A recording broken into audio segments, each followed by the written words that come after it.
someone stole my air is the term, and it's not on purpose. So gotcha. You Okay. jump out, and as you're jumping out, everyone just kind of naturally gets pulled away from each Right. other, right? I don't know if it was dead air that day or we were flying slow. I don't know. Somehow, when I came out, someone was underneath me, and so my chute didn't have enough air to open it up all the way. Oh. So you jump out, you count to 5, you open your eyes, you make sure you're good, and then you look up and you check your chute. So I get out, count, look, good, look up. Back of the chute is in the front of the chute, so it's only half open.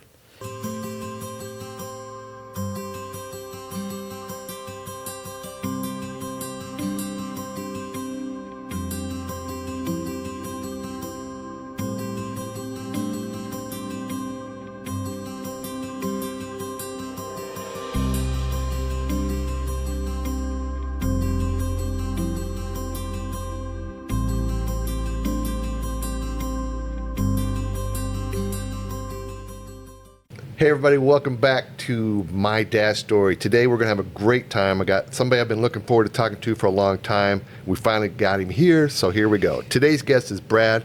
His journey begins in New Hampshire, winds to Michigan, takes him to the U.S. Army, including service in Desert Storm, and eventually leads him to faith, family, and a life built on consistency, integrity, and intentional growth, which you'll find out. Brad's story isn't flashy, but it's powerful. It's about discipline learned through services, belief found through relationship, and a commitment to getting just 1% better every day. Awesome part. This is a conversation about becoming as a husband, a father, a man of faith, and a person who understands that small changes over time shape an extraordinary life. This will be Brad's story, and I'm really looking forward to this. Brad, thank you so much for being here with me. I appreciate that a lot. Pleasure to be here, Bobby. Okay, when people meet you for the very first time, how do you usually describe yourself? Oh, it's a good question. I'm not usually asked right away. I only get 2 of these, so this is I wasted one right off the bat like that. I mean, to someone new that doesn't know me, Right. Mm-hmm. I certainly think they would believe I'm cordial, friendly, establish that good-natured relationship right up front. Right. And then as they get to know me, I think they would describe me as, an organized, disciplined, humble, happy person. Good. Yeah. I would think so. The very first time I found you too. Okay, if you had to sum up your life though in one phrase, what would that phrase be? I ask you the tough ones right off the bat, and then it gets easier from here. Resourcefulness. That's good. Yeah. A lot of that comes from my height, Right. or lack thereof. Yeah. So I was kind of forced to be resourceful in that way. Right. Especially as a kid and through high school and whatnot. But then, as I joined the military, similarly, a lot of it had to do with height, trying to keep up with the big boys and Right. whatnot. And then getting into the business world after the military, I think resourcefulness has always been something I've been able to fall back on and rely on. Right. I never realized it, I don't think, for a while, until I grew older and matured and realized that it was an actual characteristic, and it was a good one to have. Yeah, that's a great one to have. But the more I've thought about it, recent years, that's something that always seems to come back up. Nice. So we mentioned history a little bit. You were born in Concord, New Hampshire. New Hampshire. And Correct. what was life like growing up in New Hampshire at the time? You were there till Till I was 11, I believe. 11, okay. If I remember correctly. Okay. It was great. New England's a beautiful place. Yeah. The snow is tolerable when you're a kid. Yeah. Yeah. Not so much nowadays. Yep. Yeah. Parents got divorced early. I think I was around 6. Okay. But it wasn't a bad divorce. Right. So that didn't leave me with many scars or anything like Right. that. Kimberly, my wife, always wonders about that. How do you not have more bad feelings? Or Right. It just was never that impactful on me for some reason. Right. And we still saw my father every couple weeks. So watched my mom raise us and bring home the bacon. It was very hard for her. I had two younger brothers. So I was the oldest at 6 or 7 years old. Oh, okay. Wow. Not that old. Right. So I could only help so much, even though I wanted to. Right. It did force me to grow up rather quickly. Right. I don't want to say that I missed my childhood. I got to play baseball, played soccer in grade school. I got to do things, Right. and my mom always found a way to pay for it and to get us there. Nice. And my mom's parents lived in Concord, Okay. so they helped her out quite a bit. I'd stay with them after school, elementary school. I could walk to their house. So she had a lot of support, which was great. But she put in the hard work. Right. She showed us what that was all about, and it made growing up there nice. I still have great memories about Right. Concord, New Hampshire. Try and get the kids back there whenever I can to Right. show them my. Where you grew up at, kind of Yeah. thing. Yeah. Starting point, I guess. Yep. So one thing I know about people that grow up in the frozen tundra, I call it, or the Great North, is they really take advantage when it's spring and summer. They do not leave anything else because it's been so cold and you're shut in the whole time. Were you one of that type of kid that you were always outside a lot when you were growing up? All seasons we were outside. Oh, okay. Yeah, we played in the snow all the time. Yeah. We lived at the end of a cul-de-sac, and behind the last house in the cul-de-sac, it dropped down to this old riverbed, so it was all dry now. And there was a trail that ran around that back house, down the slope, down to the riverbed. Didn't go all the way down. It got a little treacherous, but that would fill up with snow, and we would build a ramp halfway down, and we'd take our sleds over there, Yeah. and we'd be out there sledding all day. Yeah. But then in the nice weather, absolutely, we were out playing all the time till dark. Right. Later.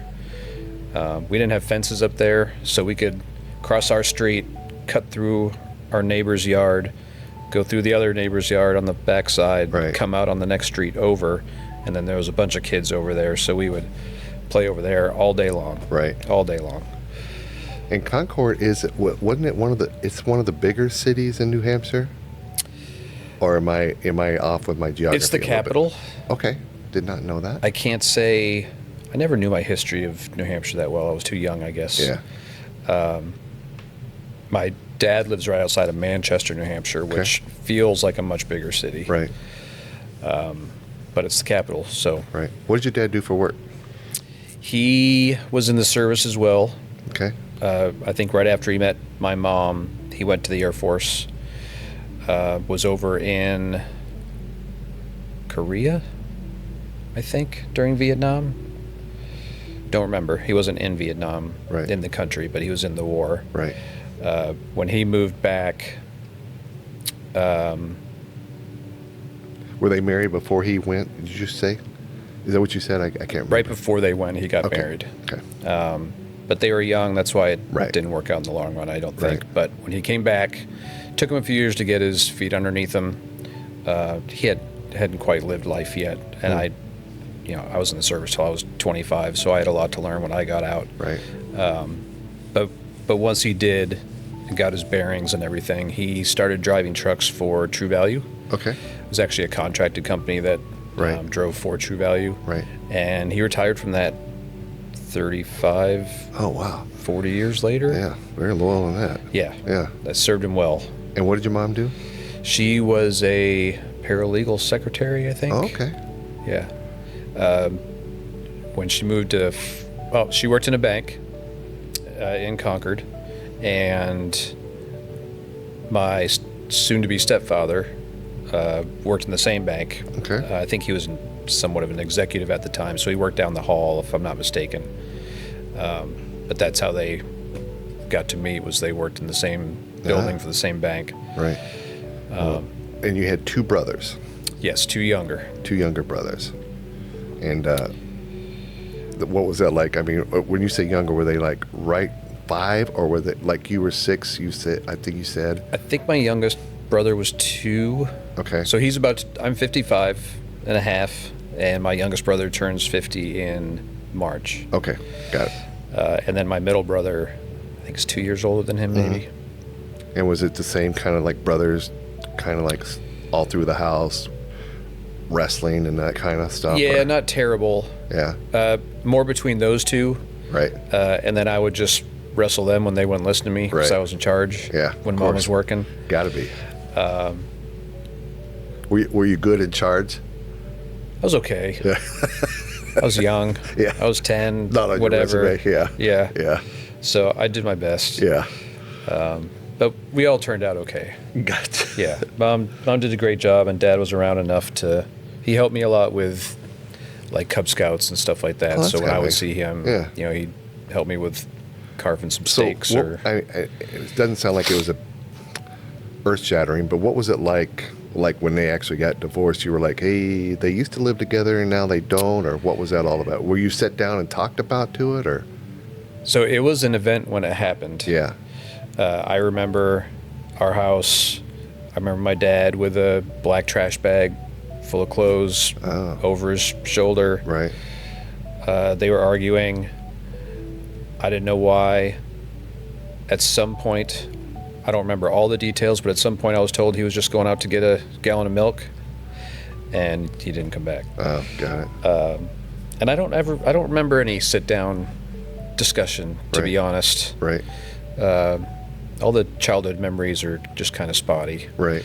I do remember him leaving that night, but again, Did they argue a lot up to that time, or was it just kind of like, hey, what's this all about? Now they're really arguing? Or did they seem like they got along, or at least in your memory? Or were they kind of like, oh, they argued a little bit here and there? And then they all of argued a little. Yeah. I don't really remember it all. Right. Yeah, I mean, it's not like he was beating her, and it's Right. Yeah, I got you. burned in my memories or Right. anything. They just weren't meant to be. Right.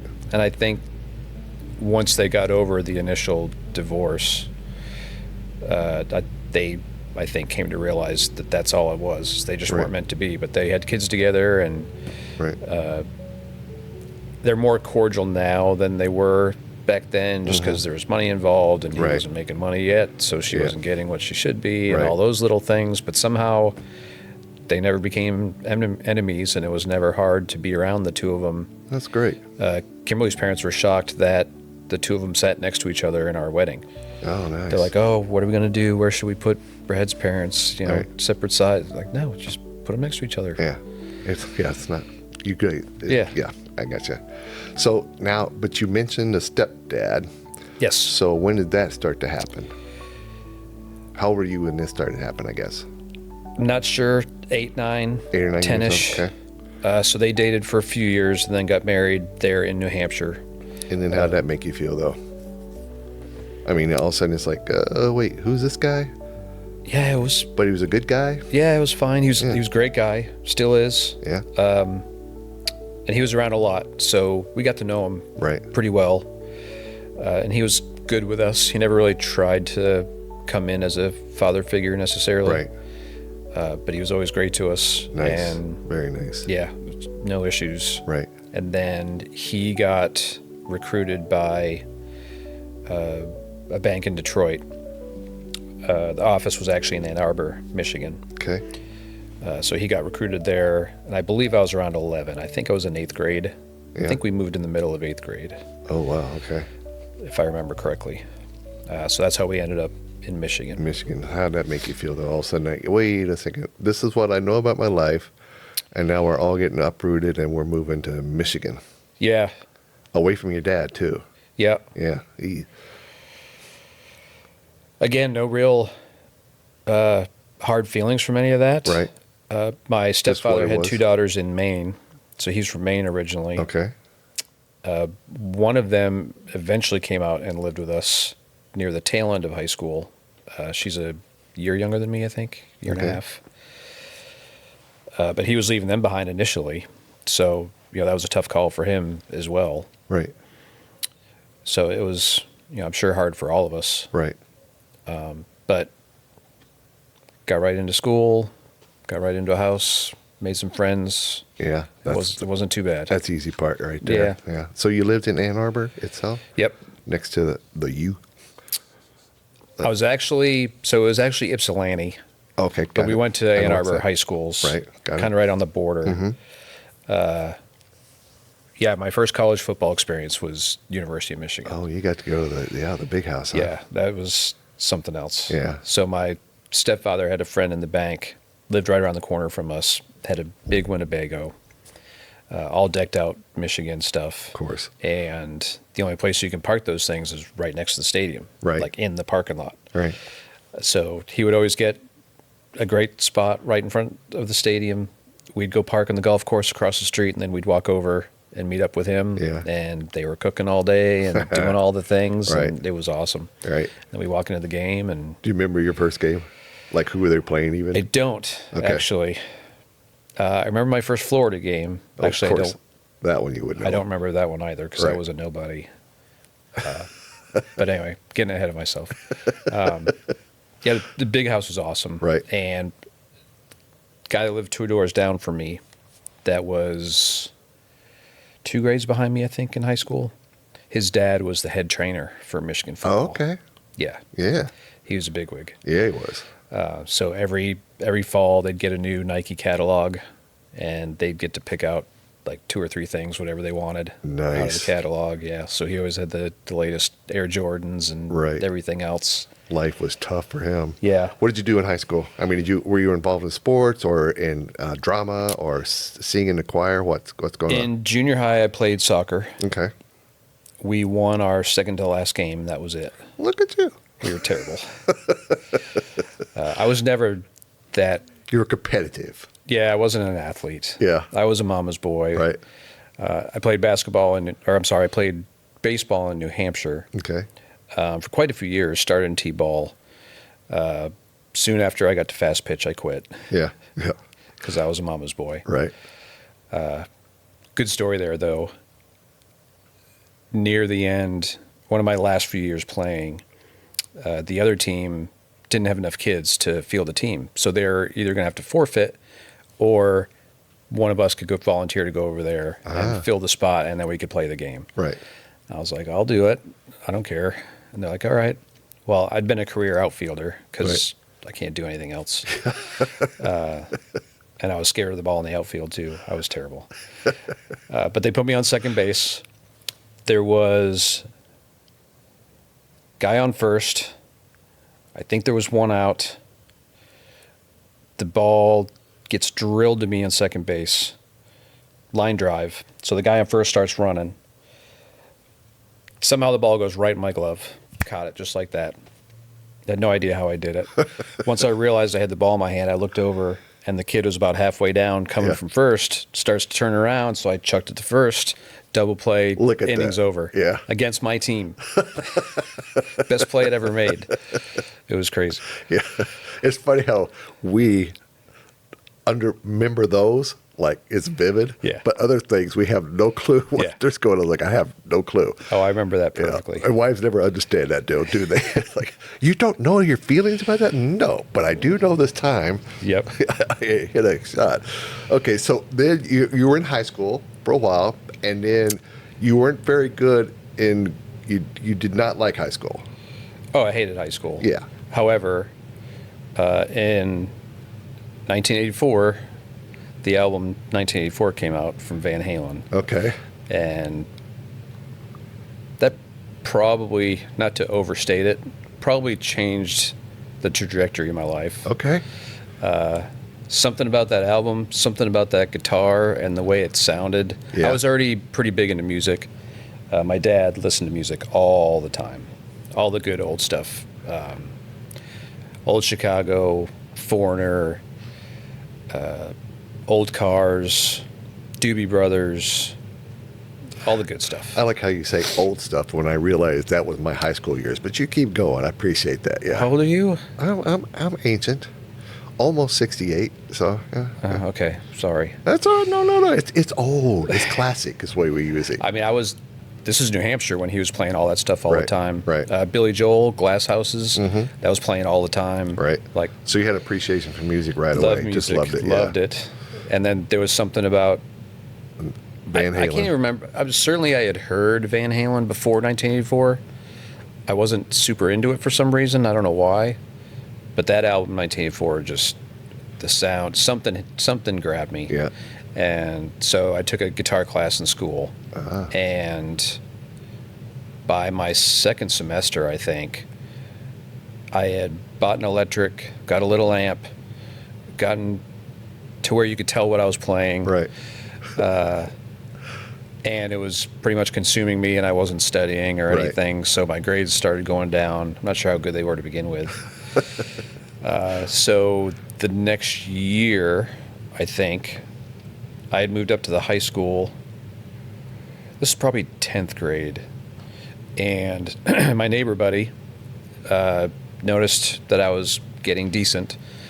He said, I know this kid still in junior high that plays drums, and he's really fantastic. And I was like, okay, see if he'd want to get together and just see what happens. So he came up to the high school. We had practice rooms and stuff with drum kits and everything, and I brought my gear and did introductions and got our stuff set up. Yeah. And he's like, what do you want to play? I said, do you know Panama from Van Halen? And he's like, yeah, I know Panama. So we just started playing Panama.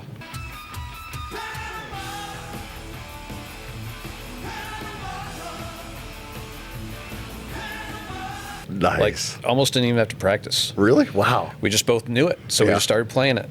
And from that point on, like, he and I were like this. Yeah. And we were, I don't want to say like that musically, because that makes it sound like we were totally amazing, but we were just in sync. Right. I just always felt in sync with him. So yeah, played in the band for the rest of my high school career. Nice. And did not study, just played all the time. Right. Never practiced well. Never really learned how to practice well. I just wanted to learn songs. I just wanted to rock. Right. So I never really got extremely talented. Yeah. Never really got really good to where I was playing scales and could do all that. Right. But I could play, and I could play a song, and yeah, I loved it. And so you would listen to songs, say, I like that, and then you would almost take it from the song and play it. How long would it take you to learn it from there? I'd get the sheet music, or the tablature, which is different. Ooh, big word. Okay. It's easy sheet music. Okay. Sorry. Real sheet music's another language. Got it, yeah. Like, it's, my oldest daughter can read it like that, and it's mind-blowing. I couldn't do that, but you can get the tablature that just shows you where to put your fingers on the guitar. Yeah. Then once I learned the chords and stuff, and I just play it over and over and over and over again. And when I thought I could carry it the whole way through, then I'd take it to the group and say, hey, let's try this song. So you mentioned group. What else did you have in the group? A bass, I would imagine? We had bass player. We had a lead singer / guitarist. Okay. Actually, initially we had just a lead singer, myself and another guitarist, and then drums. We had one bass player, and we switched to another one eventually, and then this drummer. Nice. So 5-piece, 5 to 4. Yeah. Okay. And what was if you remember the very first name of the very first band? Do you remember? Our name was Reverse Polarity. See, now you're using big words. We got that from a Rush song. Okay, got it. Okay, gotcha. I don't know if that was our original name or not. It's funny that you asked that. I can't remember. If that is our original name, we didn't come up with one right away, because that name came a little bit later. What was the first gig you had? We played at a friend's house. So my neighbor was the singer initially. Okay. Just because we didn't have anyone else. He wasn't great. No offense. But we played Beastie Boys. Okay. Fight for Your Right to Party. All right, got it. We had that and one other song. The other song was probably like You Really Got Me or something easy like that. Right. Really that was just in his living room. So your musical influences would be, because Michigan is known for some really great music.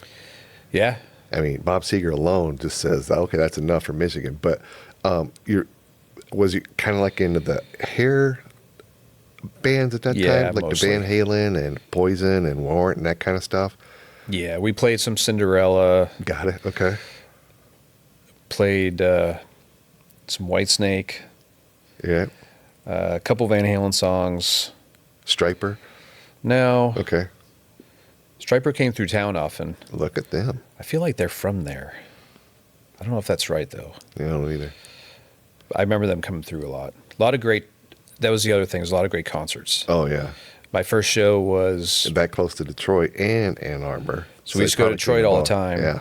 I saw, my first concert was Y&T and Motley Crue at the University of Michigan basketball arena. Right. Which is where I graduated high school. So you graduated, I guess. I did. Yeah. Barely. How much pull did stepdad have to pay for that? Yeah. He made it work. We don't ask questions. Yeah. Yeah. He didn't have to pay for college, so it worked out well. Here we go. Yes. But yeah, then Detroit, I mean, we saw Rush, Journey, Van Halen a couple times. Saw Van Halen general admission at Joe Louis Arena. Okay. I mean, I couldn't have been older than 17. Right. Maybe 16. Right. Like, I couldn't imagine dropping my daughter off at the AAC Right. for true general admission. I mean, and we were up on the barricade. Like, I was front row. Yeah. Eddie was right there. Nice. And I couldn't have been older than 16 or 17. And there he was shredding for you. Yeah. Friends' dad dropped us off like at 3 in the afternoon. Right. 2 in the afternoon. We just sat there. So we were at the front of where they opened the garage door and you just rush in. And we got right up front. It was awesome. Nice job. Yeah. I like that. That's cool. So Yeah. how long was this musical bug in you for a while? Up until I graduated. Okay. Yeah. The only place I applied to was Eastern Michigan, which is right down the street. And I don't think I ever even got a rejection letter from them. I think they just threw out my application. They just kind of laughed and said, nah. Yeah, this can't be real. Yeah. Who's this kid? Yeah. Oh, wait, he likes Panama. Oh, never mind. Maybe we could use this for it. Yeah.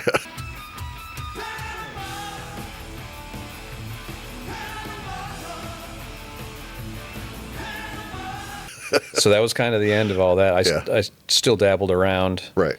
And I still now, or as of a couple years ago, now that I'm older and actually have some money, Yeah. I've bought the rig that I wish, if I would have had this rig in high school, we would have sounded 10 times better. And who knows where you're right now? Potentially. Might be on a tour. Potentially. And old guys like me pay to see you at a casino play, that kind of stuff. So yeah, to fast forward a little bit, quite a bit, still back in that time, we'll stick around there. We got a new singer. He lived out in the farms in Saline, Michigan. His older brother was in college. He had a full ride scholarship to Michigan for stand-up acoustic bass. Oh, wow. And he was getting a production degree. And so he was in a band with this guitarist, Kyle, and the brother, Tim, played bass, obviously. And I didn't know the other guys well, but they were a proper band. Like, they were good. And we would open for him every now and then. Mm-hmm. So Tim and Andy was our singer, the Paddlins. They lived on a farm, and the parents raised and raced horses, carriage racing, Mm-hmm. Yeah. which was different. Yeah, it is. Tim, the older brother, took out a loan and bought one of the barns from the parents. Turned it into a recording studio. Oh, wow. Yeah. And so they ended up doing the demo tape for a local band named Sponge. Todd Bauman knows them well. Okay. You either know them or you don't, I guess. Right. I knew of them, wasn't a huge fan. So they did the demo tape for them. Over time, leading up to now, the various members of that band left, and the singer is still, I assume he's the founder, he's still there. I think the drummer still plays with them every so often, the original drummer. But now the lead guitarist is Kyle from my friend's brother's band. Tim, the bass player, plays bass for them now. Mm-hmm. And then Andy, that sang for us, that also played rhythm guitar for us, is the rhythm guitarist and backup singer. Oh, wow. So basically, the guys that I used to rock with in Ann Arbor are now pretty much the makeup of the band Sponge, and they're still out touring. They come through here every now and then. Oh, wow. And I get to see them and see Andy and watch them play. Kimberly's got to meet them. Nice. And then similar story with our drummer, Blair. His whole family was into music. His dad had a huge role in the Detroit Symphony Orchestra. He had a lead position at University of Florida School of Music. He was an amazing saxophone player. My last job a couple of years ago, one of the guys there, developer, originally went to school for music, played saxophone in Missouri, and he knows the name of Blair's dad. Oh, wow. Don Cinta. Yeah. He's a very well-known saxophone player. Nice. So Blair was amazing, absolutely amazing drummer. I left to go to the service. He was, I think, 2 years behind me. And one day in class, and I know the story from someone else firsthand. Yeah. So another story for later, maybe. They were going around the room in one of the classes and seeing where everyone was going to school. They're all seniors. It was the last semester. They said, Blair, where are you going? And he goes, oh, I'm going to the University of North Texas. And everyone was like, this is in Ann Arbor. Yeah. No one knew anything about that school. Never heard of it. Blair knew about it as one of the best music schools in the country. Oh, wow. And so he went there for percussion. And as of today, he's been living in L.A. for 25, 30 years. He's toured with Alanis Morissette, Melissa Etheridge, Annie Lennox. Wow. Many, many more. Those are some big names there. Yeah. And right now he's touring with Fitz and the Tantrums. They're a newer pop band. Okay. You've probably heard a couple of their songs. I Can Make Your Hands Clap. Make your hands clap. Yeah. We'll go back to Rush again. I understand that one. Yeah, sorry. They do a cover of their Eurythmics, actually. It's pretty awesome. Oh, nice. But yeah, he's touring with them.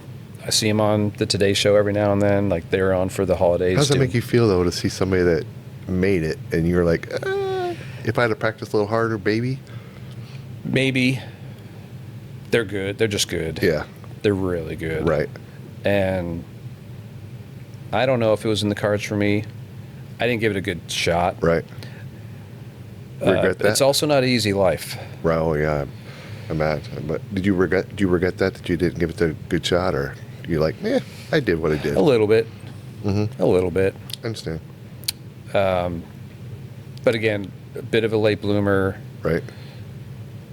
Didn't practice well initially. Maybe it could have been different because I did play all the time. Mm-hmm. If I would have transferred some of that into actual quality practice, the boring stuff, instead of just trying to learn every Van Halen album from 1 through 5, maybe. Right. But it's a tough life, and I wouldn't be where I am now if that would have happened. Never would have met my wife. And kids. Never would have had these kids. Right. Never would have met you. Never would have been sitting and that here. alone was the price of admission right there. Right. I mean, that's front row. Eddie Van Halen, you're here with me. That's 100%. Yeah, I can understand that. Not at all. All right. So, okay. So you were Eastern Michigan, not going there. Nothing. No. And so you said, I'm going to go to the Army. Where did that come about? My parents. Okay. So we had the talk, and they said, we don't trust for you to get good grades in college. We're not paying for it. Right. Smart. Yeah. The bass player in our band was in college. He was working his way through, and I saw what he was having to do. And I didn't think I had it. So my parents were like, it's pretty much two options. You can work your way through college, or you could join the Army or something like that. Right. And be taken care of. And I was in tears. Because I knew I didn't have the discipline to put myself through college. But then to join the Army. Right. I mean, I'm still a mama's boy at this point. Right. I didn't know if I'd even survive. Right. So I was in tears. Yeah. because I knew that was probably the way I had to go. Right. And some of it, I'm sure, was fear. Oh, yeah. I would imagine so. Yeah. So I was still 17. My parents had to sign for me to join because I started on September 17th, I think, actually. And my birthday's not till the 28th. So they had to sign a waiver for me to go in at 17. And I was so non-Army that I couldn't even pass the initial fitness test. I couldn't do 13 push-ups. Yeah. So I had to stay back in the reception station and work out for 2 weeks. I think it was only 2 weeks, I'm not sure. Yeah. Until I could get up to 13 push-ups before they would even let me go to basic training. Oh, wow. Yeah. And then, but that had to be a little bit of accomplishment. I'm at 13. Yeah, I guess. Yeah. Yeah. Well, you got there, though. Yeah. So you talk about now not much discipline here, and now you're in the Army, which is known for discipline. What was that like? For some, it can have a bad effect. Kind of did on my brother. That's another story. But for me, I just did what I was told. Yeah. I mean, that's really all that comes to mind. I just did what I was told. Get on the truck. Get off the truck. Hold your bags up till we say put them down. Right. Do push-ups. Right. Clean the floors. Make your bed. This is how you make your bed. You think you got good at Army? Yes. Yeah. Yeah. I mean, you were there for 7 years, right? Correct. Yeah. So you had to be halfway decent. And was there a time, do you remember a time when you actually said, you know, I kind of like this? Or did you ever like it? I liked it. I only enlisted for 2 years initially. In the Army, you can just do 2 years. And I remember near the end of that 2 years, my friend approached me. And so we did this. I was in mechanized infantry in Germany. Okay. So we rolled the Bradleys, ironically. Right. But we had an opportunity to do an infantry squad school down like at the base of the Swiss Alps. And it was run by a bunch of Rangers. So we got selected to go. And I'll never forget flying in. So we had an airstrip on our base in Kitzingen, Germany. Little tiny airstrip. But 2 Blackhawks came in, picked us up, flew us all the way down to the Swiss Alps to this camp where we were doing this training. And so you're just flying in, you know, and there's the Alps. Yeah. And you're sitting in a Blackhawk, just like, I might have a picture of that somewhere, I'm not sure, but that's in my mind for sure. That was amazing. So come over the wood line, it's a big pocket. That's our landing zone. We drop down, get out, get in security, birds leave, and we stay in security, and our platoon leader gets up, or squad leader, and there's a little road that leads up to this landing spot. And I see our leader go down there, and so we're just waiting for orders for him to come back. And what I see coming down that road is the head medic for the camp, who was a Green Beret.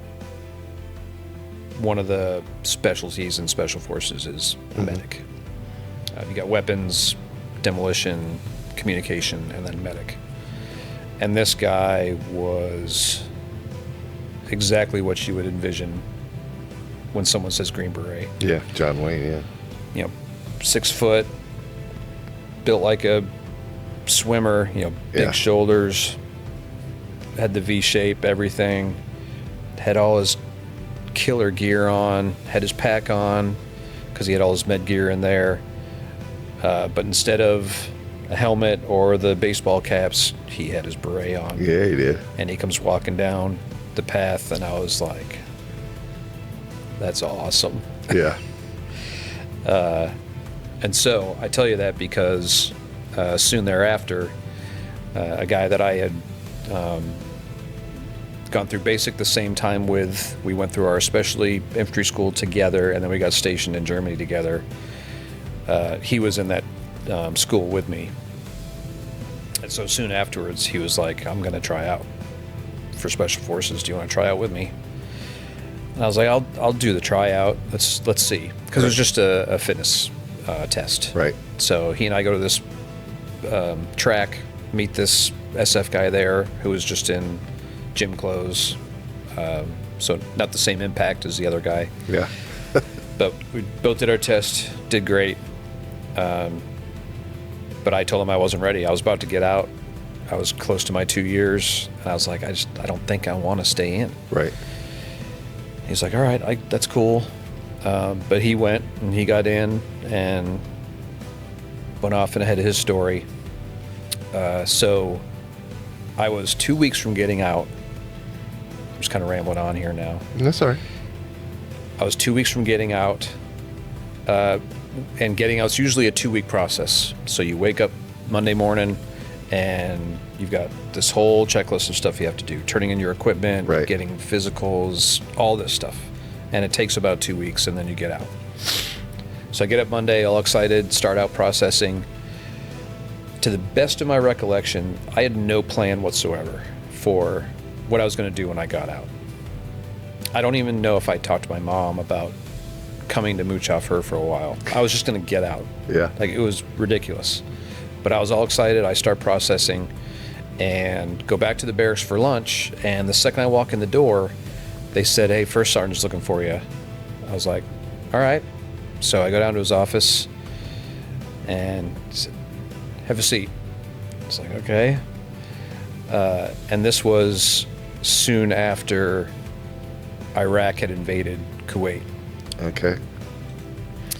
And so he slides a piece of paper across the desk and it said, until further notice, no one is allowed to get out of the military until we figure out what's going on with this war and how bad it's going to be. And It was signed by Dick Cheney. Okay. And he's like, so you can stop out processing now. You're good to go. And I was like, ugh. So I didn't get out. Right. This is your second year in, or almost End the of end the second year, Okay, yeah. I was 2 weeks from getting out and All right. being a civilian after 2 years in the service, and they said no, can't go anywhere. So ended up going to the war for like a month. The war. Desert Storm, sorry. Okay, got it. Okay. So went to Desert Storm. While I was there, realized I had no plan, no nothing. So right after I got back, I don't think it was while I was there, I re-enlisted for another 3 years, and specifically to go to the 82nd Airborne at Fort Bragg. Like, if I'm going to stay in, I'm going to do what I want. Right. I want to go somewhere cool. Yeah. So yeah, I did that. And is that 86? Is that Special Forces, sir? No, it's Airborne Infantry. Got it. Big boys anyway, no matter what. Yeah. Yeah. They're the second they, not the second, soon after they invaded Kuwait, a company or a battalion of the 82nd Airborne was there on the ground. Like, they have a battalion that's always ready to deploy within 18 hours. So they were there, and they were there a long time. Right. So yeah, they're big. They're good. So yeah, that's what kept me in the military even longer, was that letter from Dick Cheney, which was fun. Yeah, I bet. Good guy, huh? And so now now you're back in, and you were in Desert Storm. Were you in country, or? Yes. Okay. How long were you there? Just a month. So, can I say badasses? Say what you want to. The badass phrase is first in, last out. Yeah. We were last in, first out. Okay. Mainly because, so this is pre-82nd. I was still in Germany at the time. So we were mechanized infantry. We knew it was going to be a mechanized war. We had already started deactivating, so they were starting to downsize Germany, the U.S. presence in Germany, just prior to the war. And so we had started out processing, or deactivating, I should say. And they're like, no, we want you guys down there for reserves, like just in case.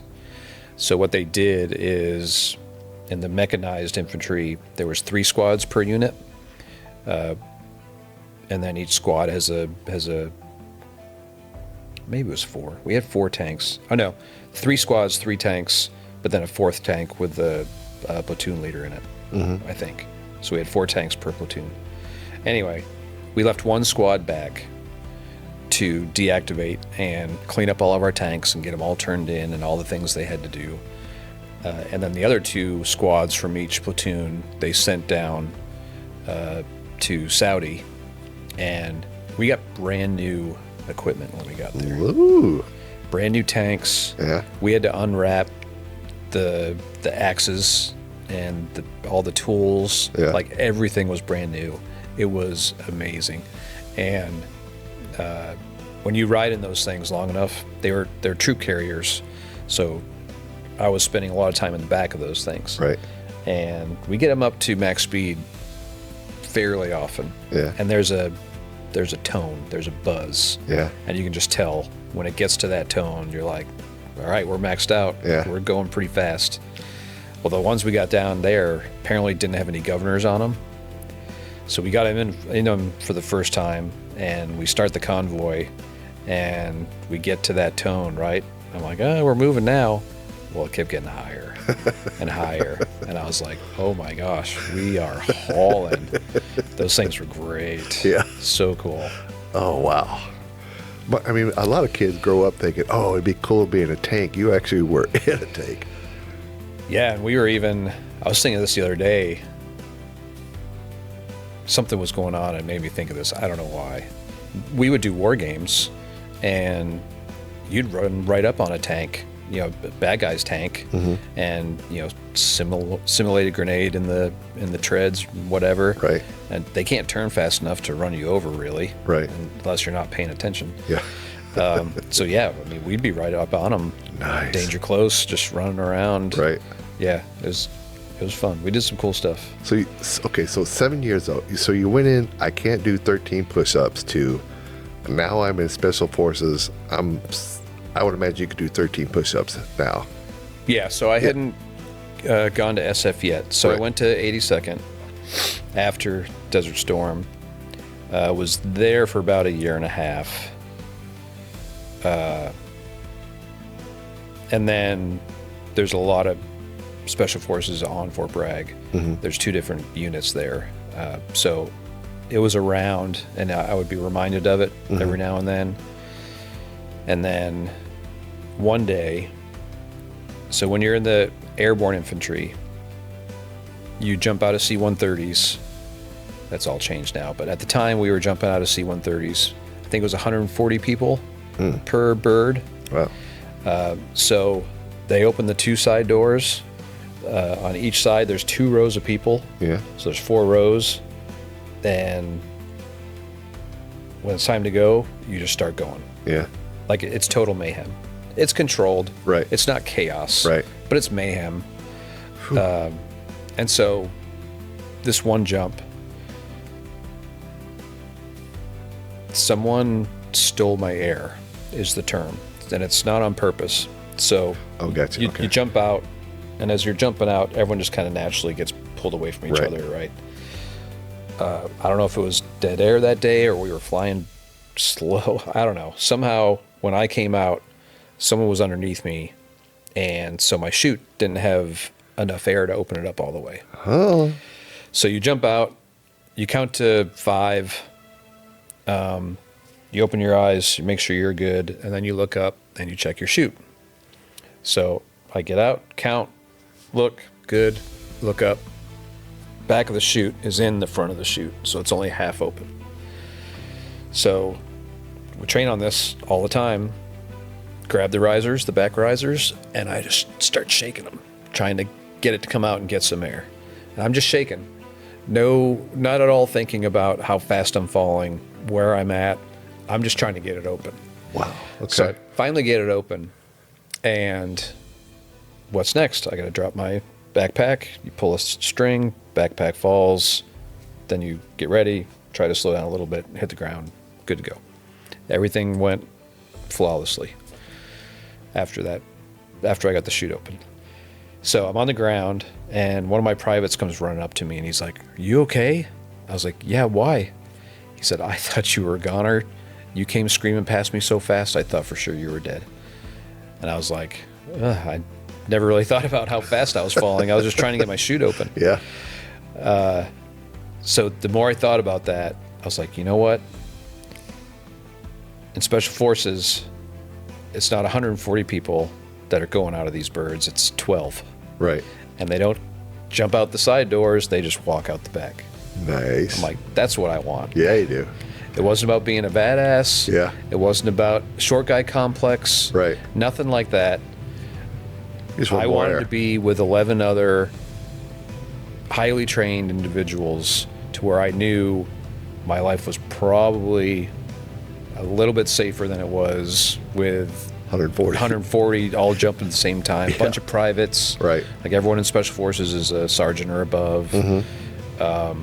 So yeah, it was more of a feeling more safe. Yeah. If I was going to have to go back to war again, Right. and actually do something, I didn't do anything the first time. Right.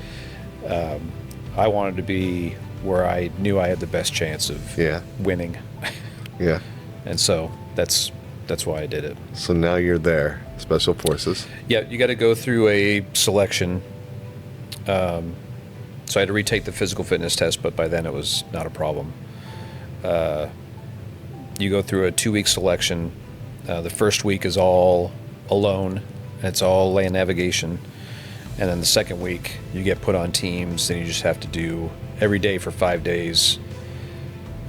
Once in the morning, once in the afternoon, you do these crazy events. And you got to do it as a team. You got to work together. They'll put different people in charge, and it's physical, it's mental, and then you have to get selected to actually go to the qualification course. Okay. So did it with a friend from my unit. He didn't make it, but I did. And then a couple months later, I forget how long it took to actually start school. How'd that make you feel though when you made it? Awesome. Yeah. I knew I was a good soldier, Right. and I still wasn't the best, Right. but I was good. And I mean, I could read a map. When I bumped into my friend on the land nav course one day, you're not supposed to talk to anybody, Right. but we crossed paths, and he was like, "I don't know where I'm at." I was like, "Dude, there's a creek right there. We're standing on a little hilltop right here. It's a topographical map. Like you Yeah. can see where we're on the hill, right up the side here. We're right there, and there's the road that we just crossed. It's Right. down over here on the map." Like, okay. So I knew my way around a map. I was a decent leader. I don't know where I got that from. Right. Probably something my mom. Yeah. I kind of played the leader in the band, although I was never really selected as the leader per se. Right. So I don't know where that came from, but I was a good leader, and I was fit enough to get through it. Right. And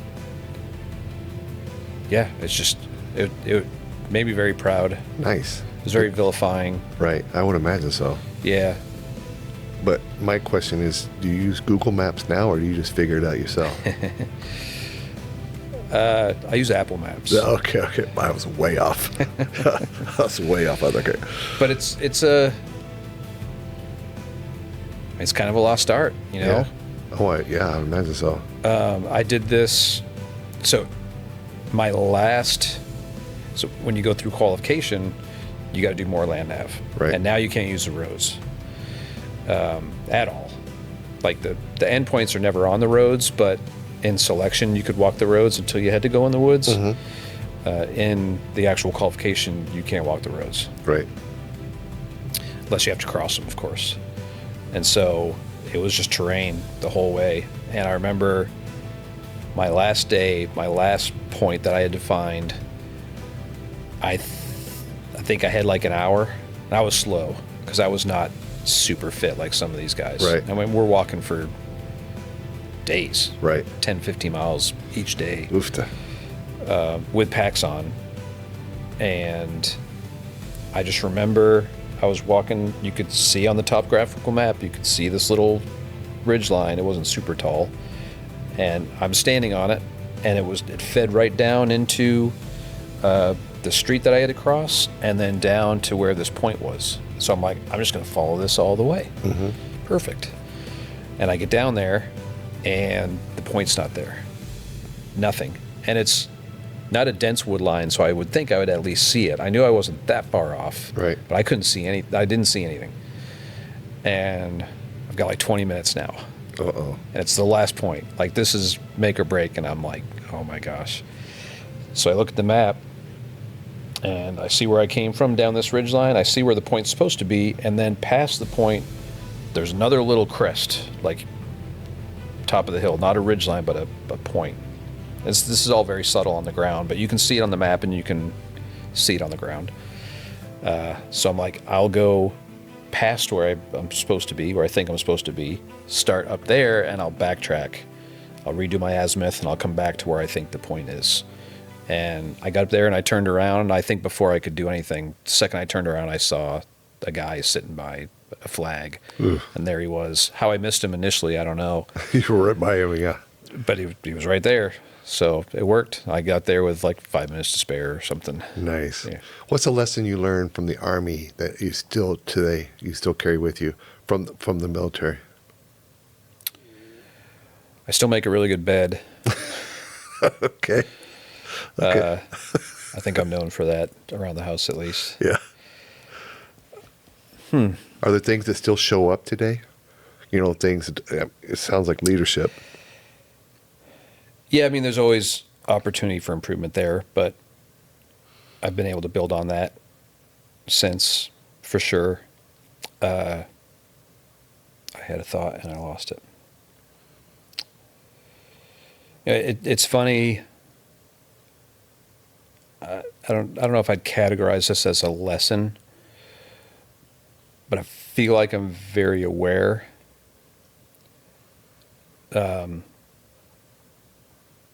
Just pulling up here, the couple shops next door and the trucks that are out there, and I was just kind of scoping that out real quick, like what's over there. I need to worry about that. You know, when we travel with the family, like I'm always walking behind the family. I'm the last one in line. No one gets Right. behind me.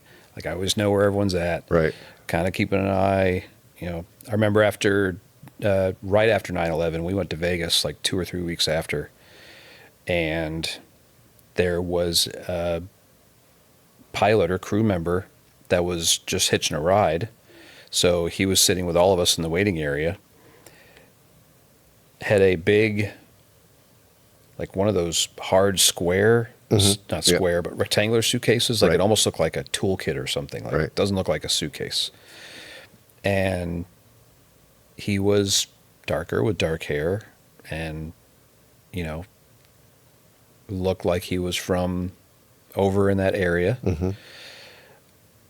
And he also looked a little bit nervous. Like this guy stood out to me to the point where he got on the plane.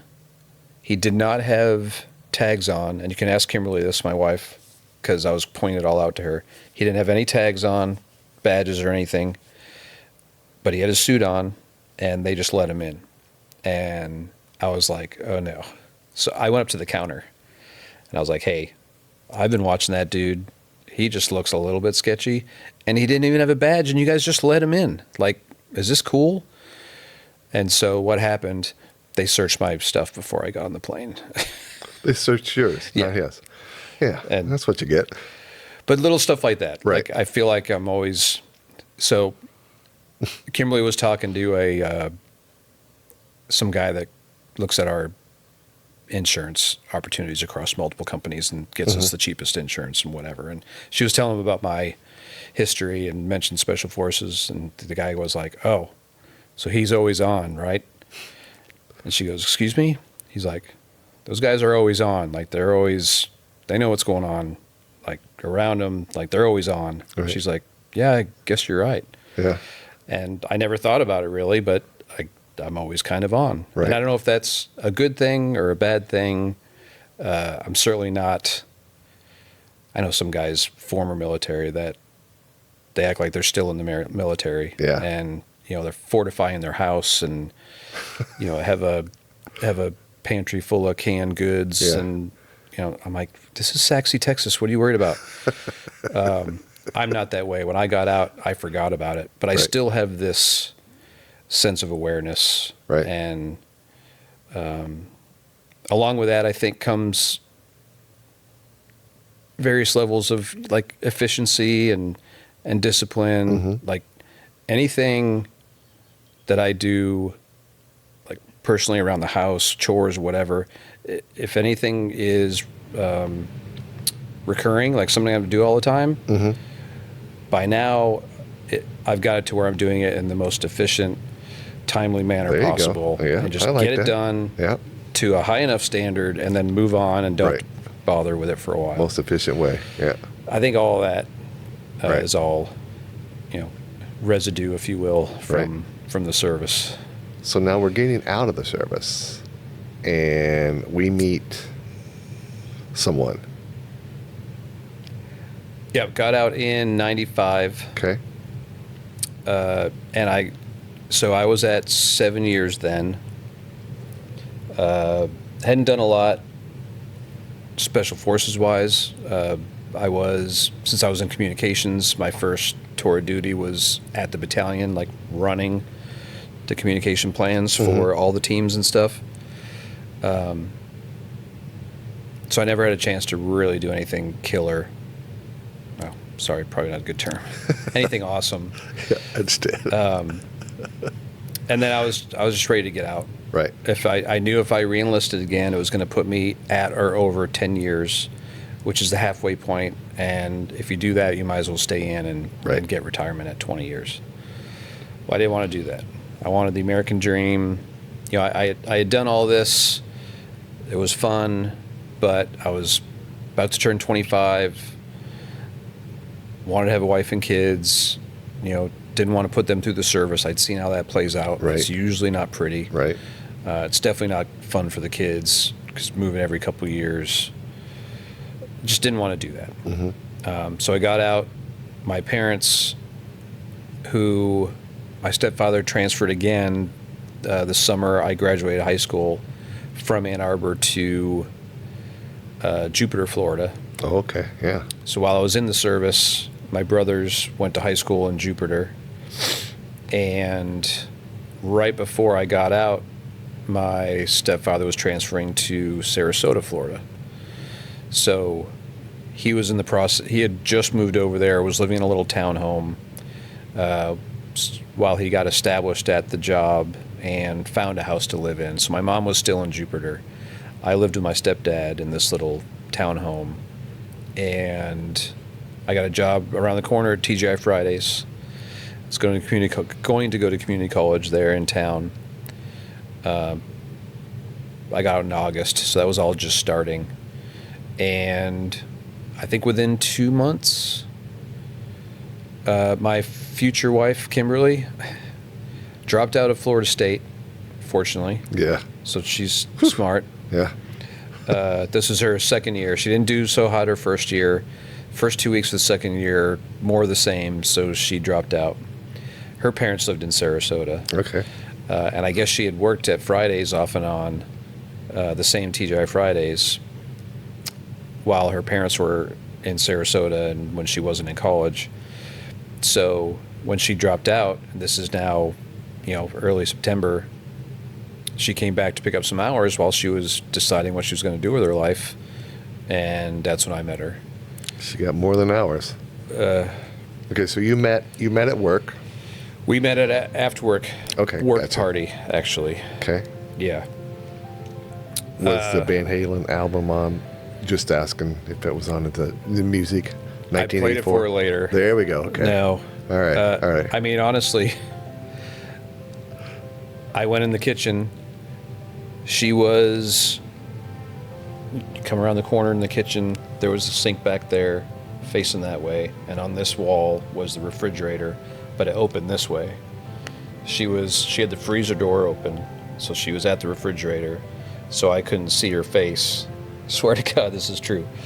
I come around the corner, and it was like slow motion. She closes the freezer door, and I see her, and I was like, "Yeah, I'm marrying her." You knew right away, huh? And she says the same thing. Oh, look at that. Yeah. And we were together nonstop for a couple weeks. And then she started looking for schools, so she was traveling a lot, going back up in the Midwest and stuff. And she ended up going to Ohio University, the real OU. That's what posers say. Yes, I got it. But she didn't start until January, I think. So I think that decision was made by November. And then we spent a ton of time together, November, December. And then she was gone. And we did long distance for 3.5 years. Little Tom Hanks, Meg Ryan thing going on there for a while. So, okay.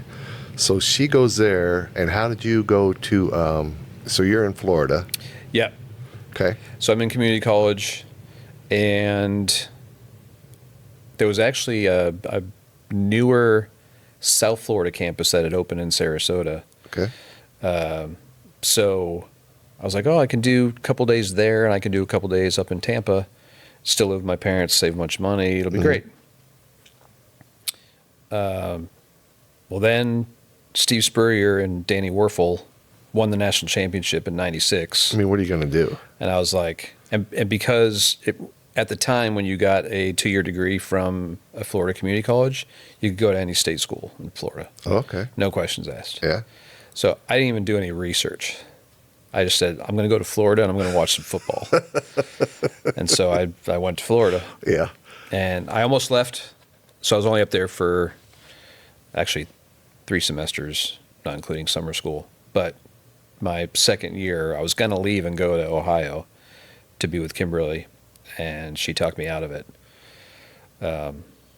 which was great. Yeah. But I did consider that. Right.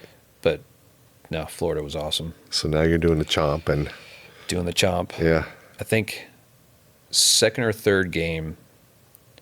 So I get there and I'm like, I got to see this swamp. Because I had watched football. You know, parents had lived in Florida for a while. Never liked Florida State. Never liked Miami. Was never super in love with Florida, but if there was a Florida team I liked, it was Florida. So I get up there, and I'd seen the swamp on TV, and I was like, I got to see this place. I've been to the big house, but I've seen the swamp on TV, and that place has to be amazing. Right. So they leave it open all the time. Walked in there one day, and I was like, what? It's just kind of like Michigan is. Oh, yeah. It's just all a bowl, so it's all Over 100,000 symmetrical. people. Yeah. And it's deep in the ground. Like it's visually, it's amazing. The swamp's kind of a little piecemeal on the inside if you look at it. Yeah. And, you know, the orange is a little strong. And I don't think they had repainted it in a while, so it was fading a little bit. You know, and it was like, really? And it wasn't all open like Michigan, like it was like this, Right. which turns out to be a good thing. I didn't know at the time. Right. And so, you know, first game was, I don't even know who it was, some nobody. And then the second, if not the third game, was Tennessee. Okay. And it was Peyton Manning's last year. All right. He had yet to beat Florida. We're coming off national championship. So last game against Peyton Manning. And that was the loudest game I've ever heard. Right. It was awesome. I think I still have that ticket stub somewhere. Nice. I know I do for the Florida State game from that year. But that was when my opinion changed. Now it's like the swamp, Swamp is it, huh? awesome. That place is awesome. Yeah. So how was were your grades a little bit better? Oh, I did great. Okay. Yeah. Oh, look at you. Okay. What did you study anyway? Management information systems Okay, wow. was the hip degree at the time. Yeah. They called it decision and information sciences, but it's basically Proper word. MIS. Yeah. Yeah.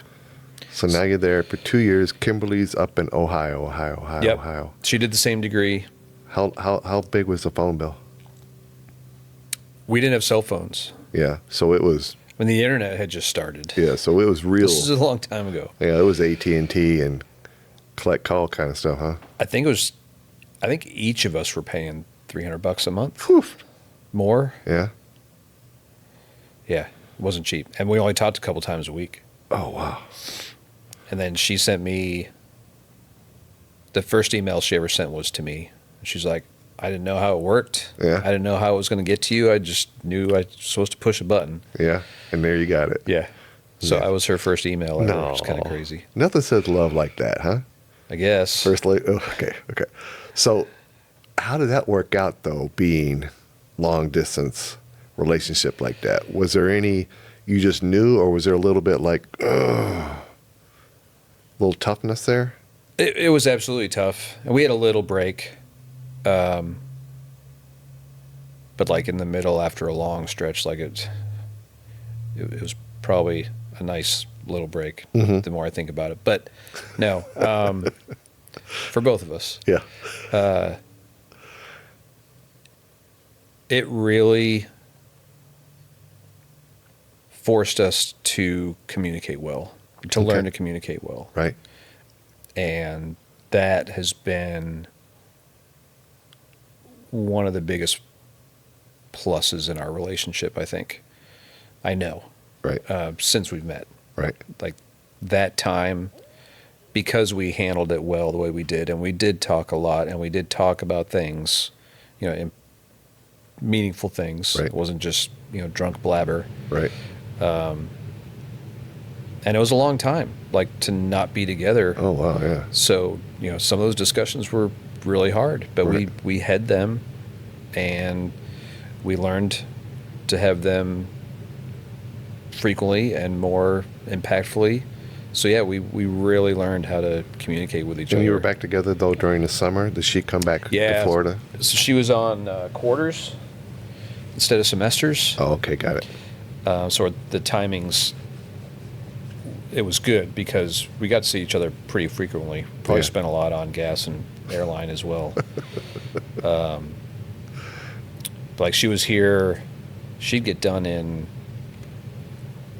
like at Thanksgiving, she'd be done until mid-January. So we got to spend a lot of time together Right. in the grand scheme of things. And then I met Kimberly. Works out Man, there was just things that would happen that I had no explanation for. good. Right.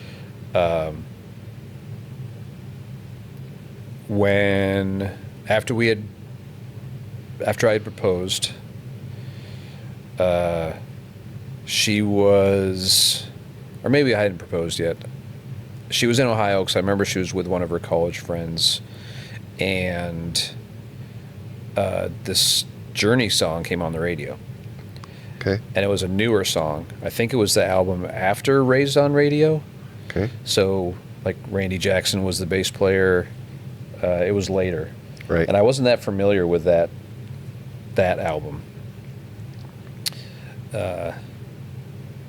And the song came on, When You Love a Woman. Mm-hmm. But the kicker is, you can see it in her eyes. That's the next Right. sentence. And that just made me think of Kimberly, like, strongly. And I was like, this is going to be the song I play for her in our wedding. There you go. And so I called her, and I can't remember this story perfectly because I can't do it justice because I don't remember it exactly. But I called her, and I was going to tell her, I said, I've got the song, and she named it. And I can't remember if it was still playing where I was when I called her, and if she could have heard it. But I don't know how she even knew the song because I Right. didn't really know it well. Right. I don't know. I don't remember exactly how it went, and I don't want to exaggerate what might have happened. But the fact that she named the song Right. and had no business knowing what song I was talking about Yeah. was like, whoa. And Yeah. there was many, many, many examples like that. Right. To the point where I was like, okay, maybe there's something bigger going on here. Yeah. Like, I wanted to get out and meet basically my soulmate, Right. and start that next phase of my life. And I meet this person not only right away, but there was all these things that I could only attribute it to there maybe actually being a God, and Right. someone has, this is divine intervention. I was looking over after you. Yeah. Yeah. Who knew it was a T.G.I.F party, after party? Yeah. Who knows? God, At a refrigerator, God freezer. shows up in mysterious places, Yeah. I guess. But yeah, that was really, and then, so I proposed, we're in Dallas. I remember, How did you get to Dallas? so she graduated 6 months before me Okay. out of Ohio University, which is a big telecom school. Okay, got it. And she like walked into some interview, like group interview thing. So MCI had flown up there, and they were just interviewing a bunch of people from the communication school, Right. telecom stuff, which she was not in. But she stumbled across this interview thing going on, and she was like, "Can I interview?" And they're like, "Sure." Well, they loved her. Yeah. So they flew her down to Dallas, flew her down. She did interviews down here. Not only did she knock those out of the park, but she met a couple girls that she hit it off with. And she was like, I think we should move to Dallas. I was like, okay, let's move somewhere where we don't know anybody, either one Right. of us, Right. minus the people you just met. Right. And, we've been long distance for 3.5 years. Let's start somewhere fresh, Right. where we don't know anybody, and just start a new life Yeah. together. And we thought we'd be here 2 to 5 years, and she moved here in 98. Still here. Yeah. Yeah. So now you ask her to marry you. So I followed her out here. I proposed to her before she came out here. Anything cool? Sorry. I'm sorry. Anything cool? She loves dolphins. All right. I'm listening. In Sarasota, there's a place called Marina Jacks. Okay. They have a huge dolphin statue there. It's 2 dolphins, actually. That's out on this little peninsula that you have to go around if you're docked in here in the main dock. You have to go out around this peninsula and then out under this bridge and into the water out there. Beautiful dolphin statue. Yeah. So I took her out there. I had a dolphin ring made, custom made. Look at you. Yeah, it's All right. dolphin on the top, and dolphin on the bottom, and the diamond in the center. Nice. Okay. Unfortunately, she got in a fight with her parents when I went to pick her up, and we didn't get out there until after dark. Oh. So she could barely see it, and she was all in tears from her parents and stuff. So it didn't go exactly as planned, Yeah. but it was nice. Right. Yeah. Cool. So she said yes, I would imagine. She said yes. There you go. There we go. There we go. 13 push-ups or anything like that? No? No, No? Got it right away? Okay, cool. I had She to do said push-ups yes. for her dad, but Yeah. that was it. That's a different story. All right, so now you are in Dallas. You're engaged Yes. at the time. And then you get married. Where'd you get married at? The church, Sarasota or Dallas? Dallas. Okay. We made everyone come out here There you go. because we had people everywhere. Right. It wasn't worth Right. picking a place and making everyone go Right. there, Right. and someone would not have to travel. So we just made everyone come here. Nice. Okay, so they're all here. You get married. Now life is started in Dallas. You find work. Well, I was going to mention we did marriage counseling, Pre-married or whatever they Yeah. call that. Yeah, I know what you're talking about. with the pastor that was going to do our wedding. Yeah.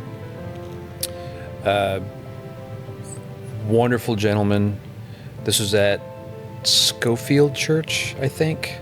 And this guy was just fantastic. Shorter like me, had some military experience, but real humble guy. Right. Was a Georgia Bulldog. Southeast Conference. Yeah. SEC. Okay. We just had a lot in common.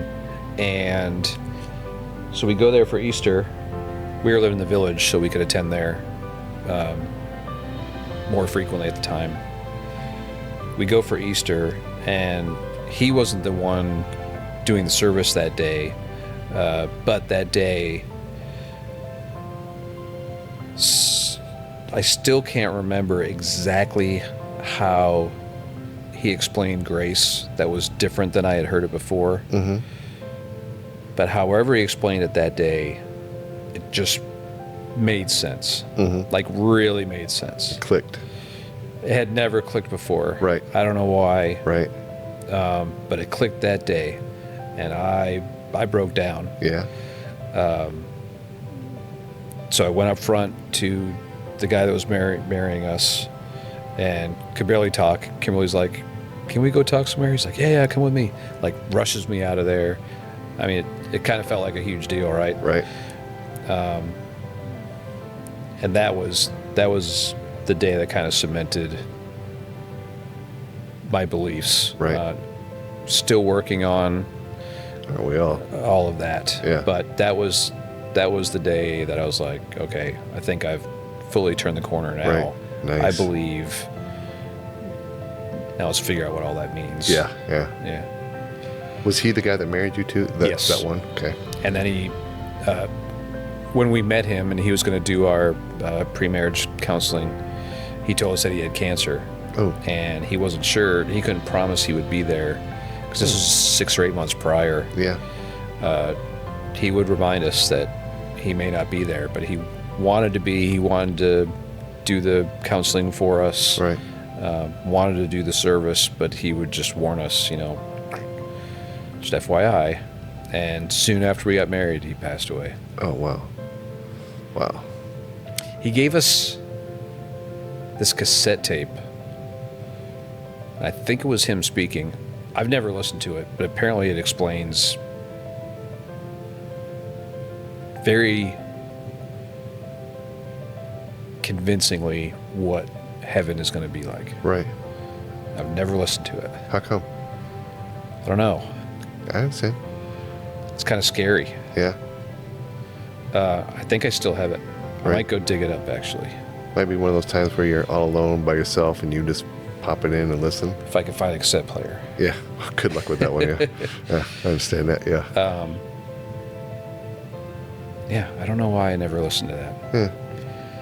Maybe it's kind of similar to why I've never watched any of those 9/11 movies. Right. I don't think I've watched any one of them.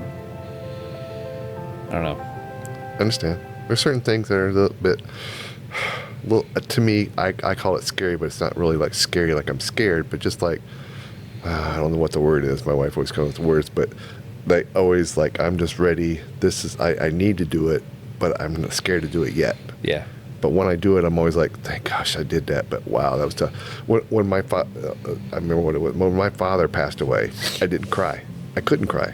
And I was mad at myself because I couldn't cry. I love my dad. But he passed away. I don't know why I'm not crying. Went to the funeral. Afterwards, nothing.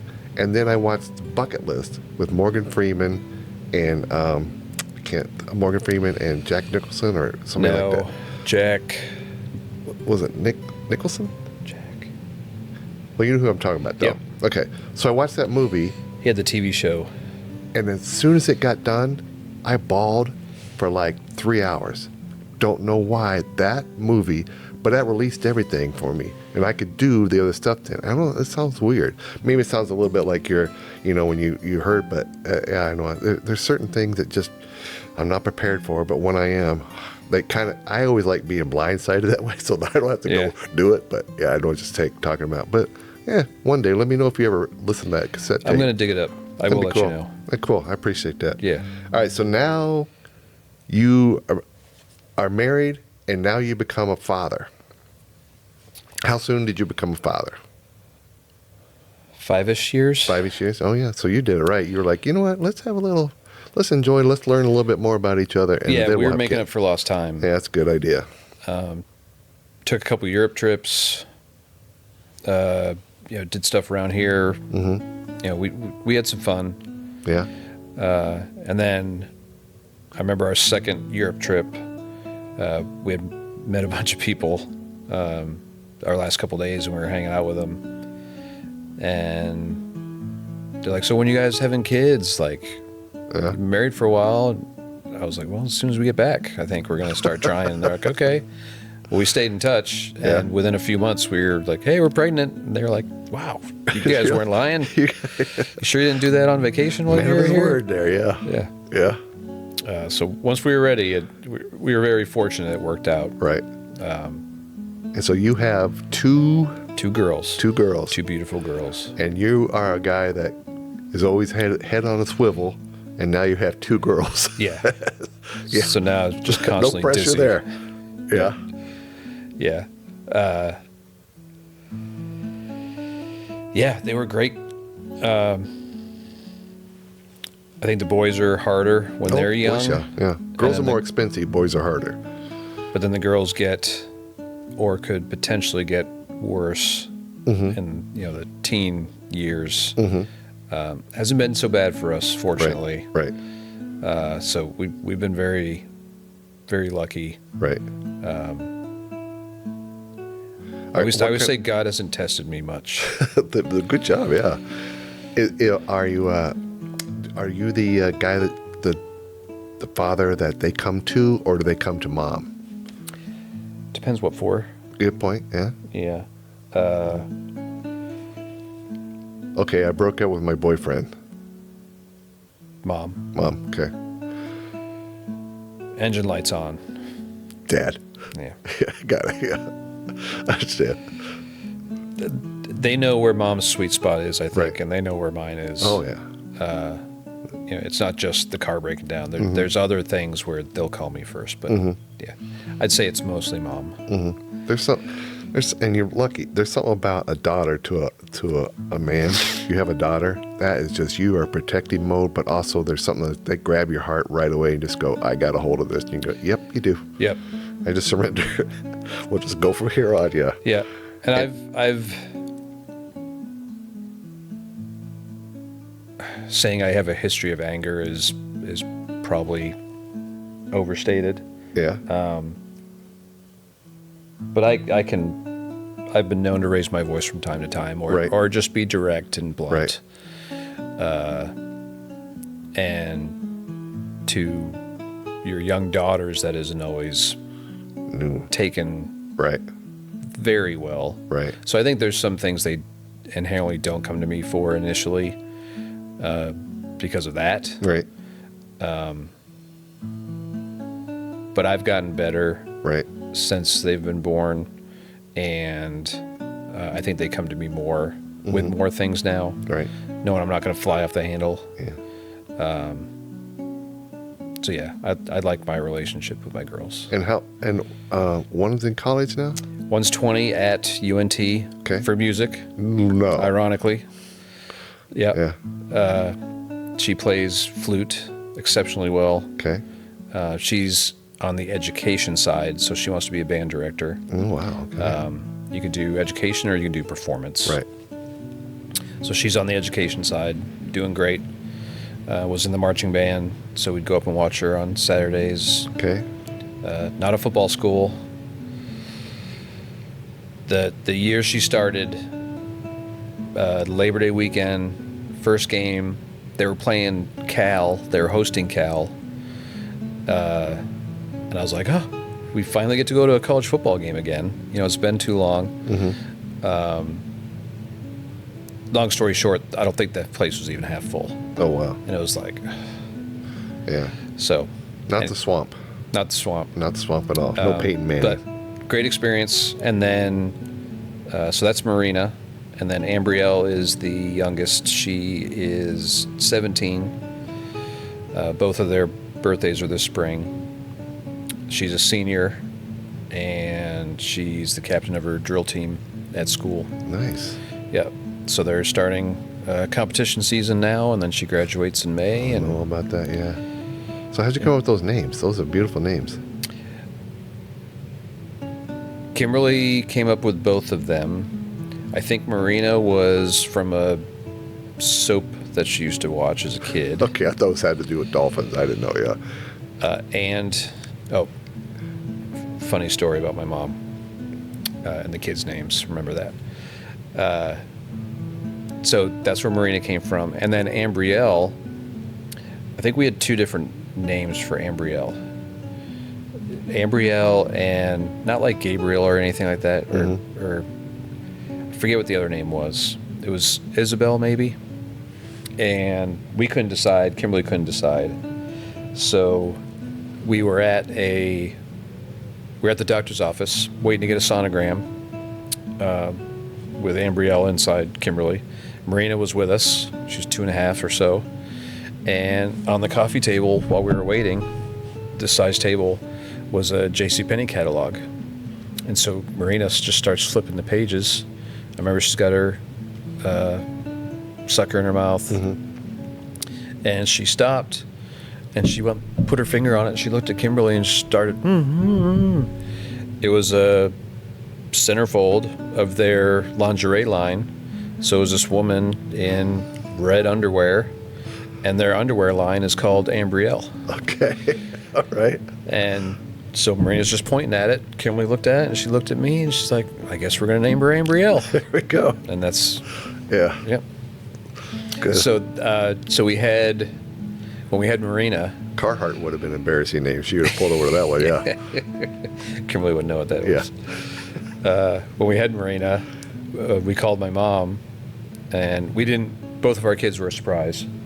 So we called my mom, said we had a girl. Her name's Marina Sarah. And Mom goes, oh, did you name her after Marina Jax, where you proposed to Kimberly in Sarasota, Florida? Is that where you got Marina Sarah from? And I said, no. Oh, no. We just got Marina from some show, and Sarah's Kimberly's best friend in London. But that's a great story, Mom. I'm going to hold on to that one.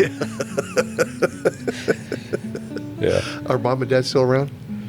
Yes. Good. Dad's not doing well.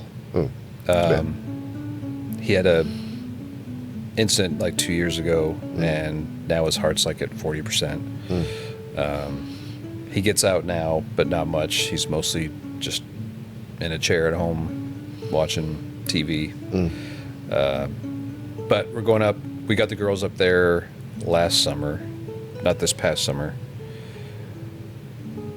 24, which was good. Had a great visit. And then my youngest brother is up there. My dad's in New Hampshire still. So my youngest brother lives up there, and he's turning 50 this year. So my middle brother and I are going up end of March. So we'll get to see Dad then, which will be good. Good. So you then you went into IT and you became a project manager. Yes. Okay. What's that all like? Herding cats. Okay.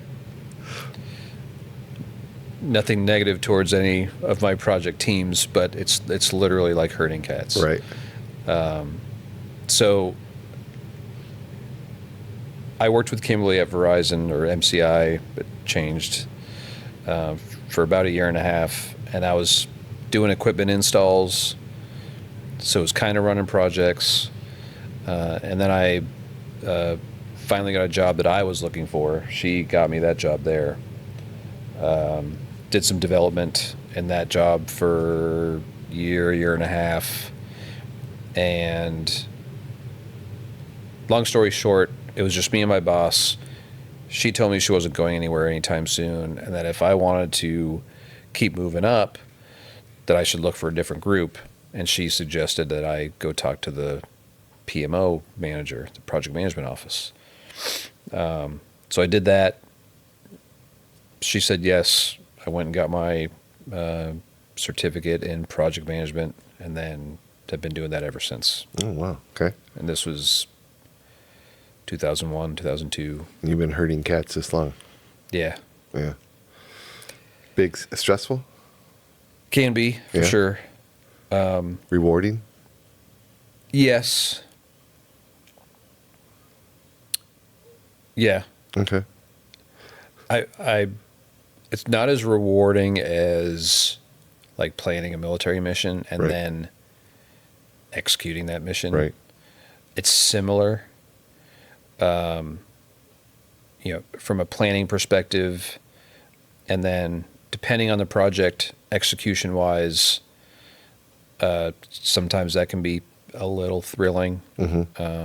releasing a new application into production and seeing all the users come in. There's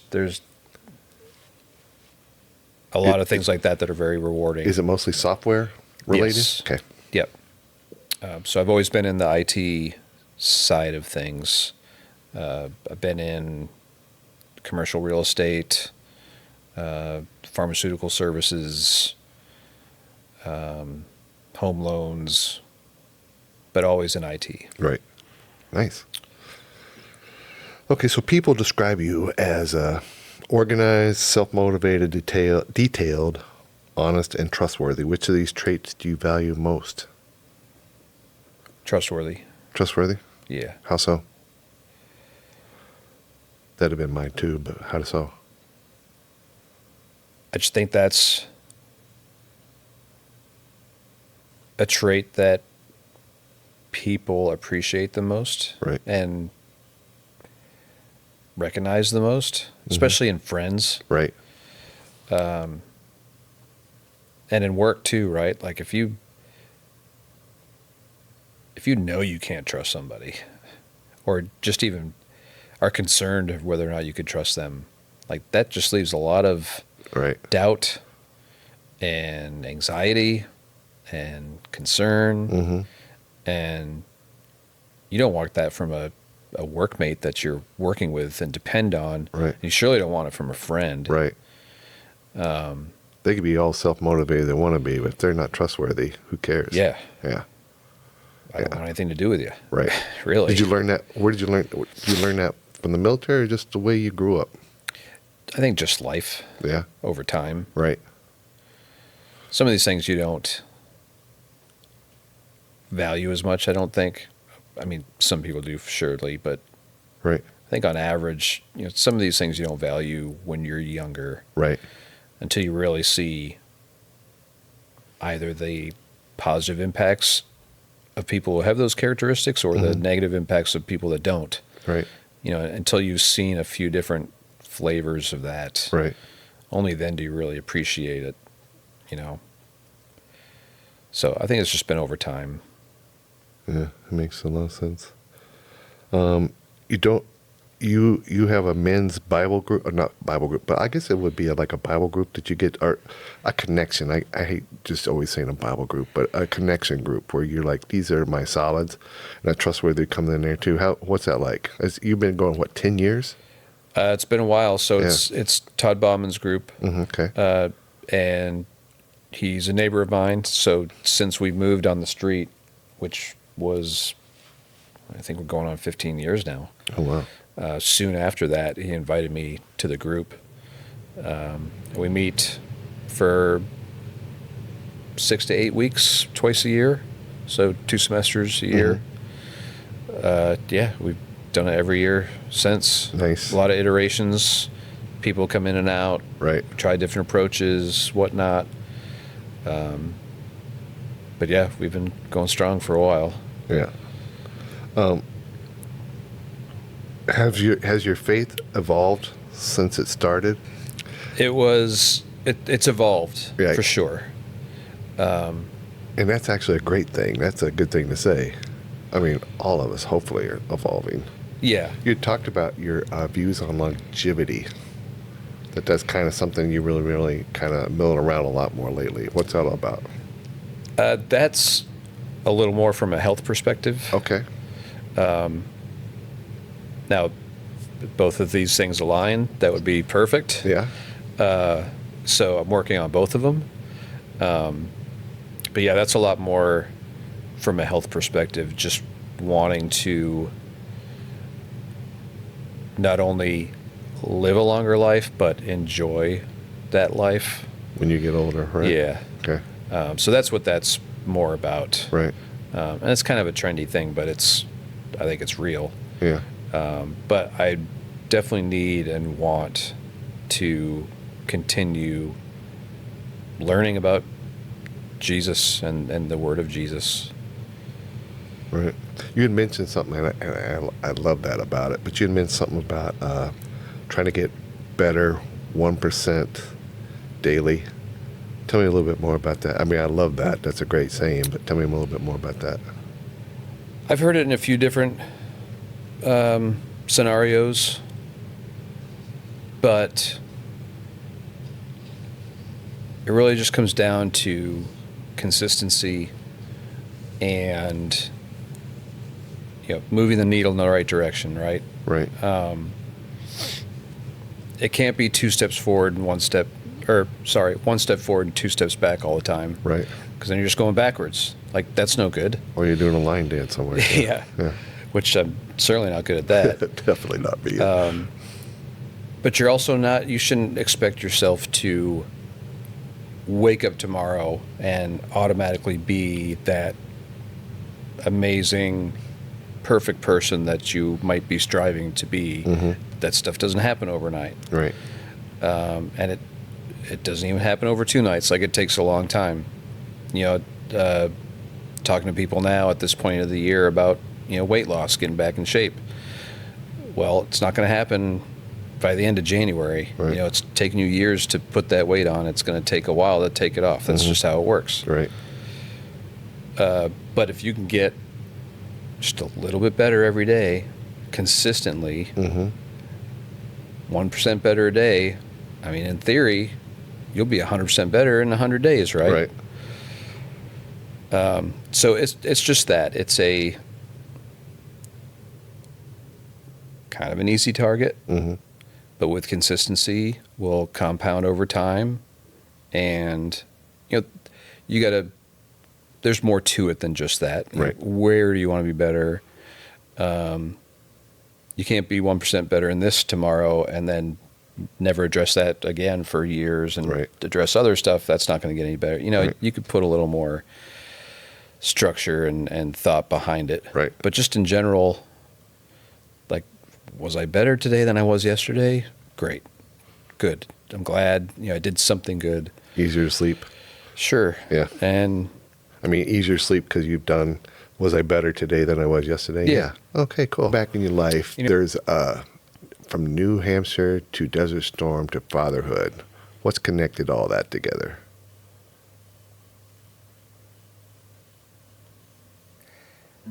family. That's the first thing that comes to mind. Right. My parents, my mom specifically comes to mind, and only because I lived mostly with her. I remember speaking with her. I had, I think, one phone call when I was in the desert. Not because it was prison or anything like that, but just the technology at the time and our availability to go sit somewhere in line and use a phone. Right. So, long story, I won't get into it, but I was told that I was going to get assigned to another unit right before I talked to her. And so I told her that. Turned out it didn't happen. But that unit was the main unit that swung around from the west and came in and took Iraq from the backside. Oh, okay. Yeah. She thought, and that's all they were tracking on the news. Once the news picked up that this whole convoy was sweeping around and making attacks from that side, all they talked about was this unit. And she, for weeks, it only lasted a week, a week, she thought I was with them the whole time. And she was scared to death. Yeah. And I never got reassigned, and we were sitting back in Saudi just playing cards, eating MREs. Nothing ever happened. Yeah. So she had to go through all that. So, raising me, going through all that in the service, putting her through that, thinking about, what would happen to her and my family. How would all of them feel if I passed away in the war? And then having kids and, mooching off my parents when I got out of the service. That was extremely helpful for that short period. Helped me get back, get my feet back on the ground. It's very hard for people to transition out of the service. Right. So I had it pretty easy. And then, of course, getting advice on getting married and talking about this woman that I met, and then the whole marriage process, and then, of course, having kids for sure. Like, always talking to my parents and Right. getting help there. So that was the first thing that came to mind as a common thread Nice. throughout all that for some reason. That's good. What have you learned about yourself that surprised you the most?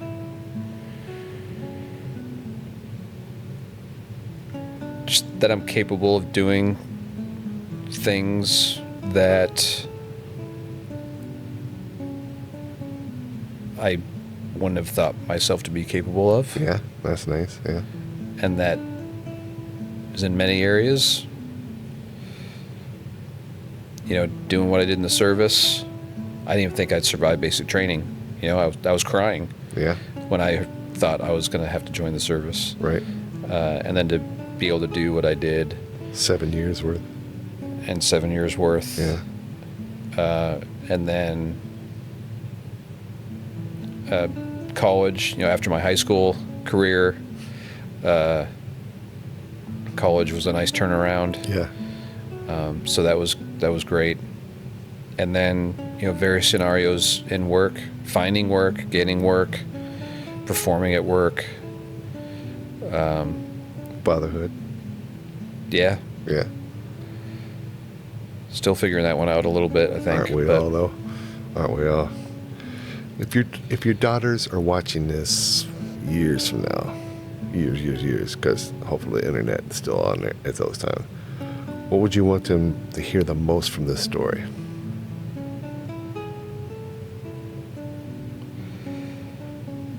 Believe in yourself. Don't listen to what other people say and feel that you're capable of. Mm-hmm. And when you do achieve those things, which you will, you can and you will if you put your mind and put in the time, put your mind to it, put the time in. Once you do achieve those things, be proud of yourself, but stay humble.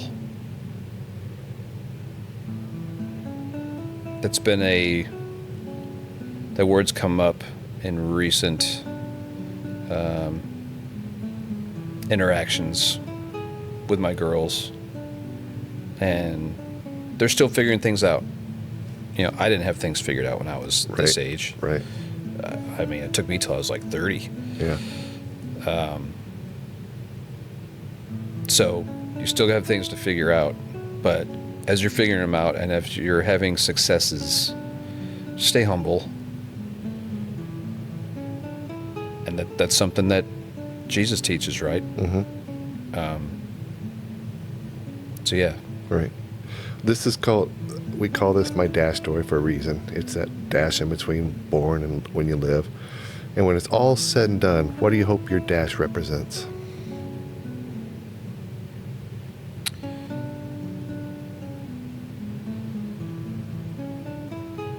So I had this first sergeant in the service, and every time we would go to a range, to a classroom, anything, when it was time to leave, he's like, all right, first get everything picked up, cleaned up, swept up. We got to leave this place better than we found it. That's the bar. We always leave it better than we found it. And it may be maybe too small of a goal in a sense, or at least sounds small. But really, I want to just leave this place better than I found it, which includes leaving some additional people, my kids, that I've raised and with the help of my wife and taught them how to be good people, and leaving them behind will be part of me leaving this place better than I found it.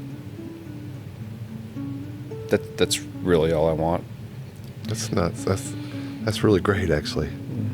That's awesome, actually. I appreciate you being here, brother. I mean, it really does a lot.